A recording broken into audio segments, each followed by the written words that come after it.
ربي حتى الفلالس ولاو حتى هما كيتدريساو. ها هو هاد السيد هذا مدريسي الفلالس على انهم بقاو ناعسين في هاد القصبه، ولكن كنظن الدراري انهم كيبقاو يحسوا بحال راهم شادهم بيديه.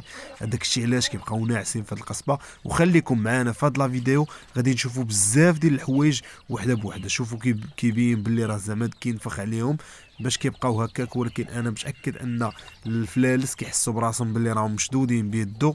هادشي اللي بان ليا، وانتم قولوا لي شنو كاين. وفي هاد الفيديو غادي نشوفوا كيفاش هاد السيد قدر انه يصايب قفص بطريقه سهله وبمعدات جد بسيطه. هاد السيد فكرني في راسي فاش كنت كنصايب القفوصه ديال الزبره، والناس القدام معنا في لاشين مع طويلي راهم عارفين هاد البلان. الا كنتو الدراري شي واحد فيكم كيتفرج في هاد لا فيديو خلي لنا في كومونتير. مرحبا بكم، اجي نكملوا هاد لا فيديو باقيين فيها بزاف ديال البلانات اخرين. كيف ما كنشوفوا بالي من التحت بحال دار دوك الشبكات ولا شي لعيبه هكا، ومن الفوق عاوتاني غادي يديرها وداير